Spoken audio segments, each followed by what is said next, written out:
How to prepare custard paragraph. কিভাবে পায়েস প্রস্তুত করবেন? Custard is a delicious cooking food item based on a mixture of some ingredients. পায়েস হলো কিছু উপাদানের মিশ্রণের উপর ভিত্তি করে রান্না করা একটি সুস্বাদু খাবার। It is a tasteful dish for us. এটি আমাদের জন্য একটি রুচিকর খাবার। It is mainly used as a dessert or as a dessert sauce. এটি মূলত মিষ্টান্ন বা মিষ্টি জাতীয় আচার হিসেবে ব্যবহৃত হয়। People of all ages like to eat custard.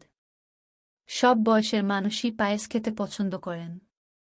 There are various types of custard. বিভিন্ন ধরনের পায়েস আছে। Custard is usually sweet, but it can also be savory. পায়েস সাধারণত মিষ্টি হয়, তবে এটি মশলাদারও হতে পারে। It is not very difficult to prepare the custard. পায়েস প্রস্তুত করা খুব কঠিন কিছু নয়। To prepare custard, we need some ingredients. পায়েস প্রস্তুত করতে হলে আমাদের কিছু উপাদান প্রয়োজন। Ripe bananas, apples, ripe papaya, custard powder, milk, and sugar are the essential ingredients to prepare the custard. পায়েস তৈরির জন্য পাকা কলা, আপেল, পাকা পেঁপে, পায়েসের গুঁড়ো, দুধ এবং চিনি ইত্যাদি প্রয়োজনীয় উপাদান। Besides these ingredients, we can also use eggs, vanilla, cream, to prepare the custard. এই উপাদানগুলি ছাড়াও পায়েস প্রস্তুত করতে ডিম, ভ্যানিলা, ক্রিম ইত্যাদি ব্যবহার করতে পারি। The quantity of these ingredients depends on the quantity of prepared custard.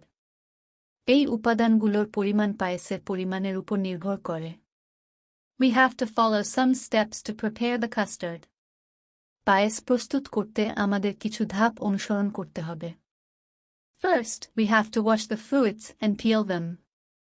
প্রথমে ফলগুলো ধুয়ে খোসা ছাড়িয়ে নিতে হবে। Then we have to cut the fruits into small pieces and keep them in a bowl. তারপর ফলগুলোকে ছোট ছোট টুকরো করে কেটে একটি পাত্রে রাখতে হবে। Now milk is to be boiled in a pot. এবার একটি পাত্রে দুধ ফুটিয়ে নিতে হবে। Next, we have to mix sugar in it and stir well. তারপর এতে চিনি মেশাতে হবে এবং ভালোভাবে নাড়তে হবে। Secondly, taking the custard powder in a small cup, we have to put several tablespoons of cold milk and mix it well. দ্বিতীয়ত, একটি ছোট কাপে পায়েসের গুঁড়ো নিয়ে কয়েক টেবিল চামচ ঠান্ডা দুধ দিয়ে ভালো করে মিশিয়ে নিতে হবে। In this case, the number of tablespoons of cold milk will depend on the quantity of prepared custard. এই ক্ষেত্রে ঠান্ডা দুধের পরিমাণ পায়েসের পরিমাণের উপর নির্ভর করবে। Now pouring the mixture into the boiling milk, we have to stir it well. এবার ফুটন্ত দুধে মিশ্রণটি ঢালার পর ভালো করে নাড়তে হবে। Finally, we have to boil the mixture for 5 minutes, stirring it all the time. অবশেষে আমাদের মিশ্রণটি 5 মিনিটের জন্য সিদ্ধ করতে হবে এবং সবসময় নাড়তে হবে। At this time, we must pay special attention to the corners of the pot. তখন আমাদের পাত্রের কোণে অবশ্যই বিশেষ মনোযোগ দিতে হবে। After that, the pot needs to be taken off the stove. তারপর পাত্রটি চুলা থেকে নামিয়ে নিতে হবে। Gradually, the mixture will become cool. ধীরে ধীরে মিশ্রণটি ঠান্ডা হয়ে যাবে। Then it will be poured into the fruit bowl. তারপর এটি ফলের বাটিতে ঢেলে দিতে হবে। Thus we can make delicious custard for eating. এভাবে আমরা খাওয়ার জন্য সুস্বাদু পায়েস তৈরি করতে পারি।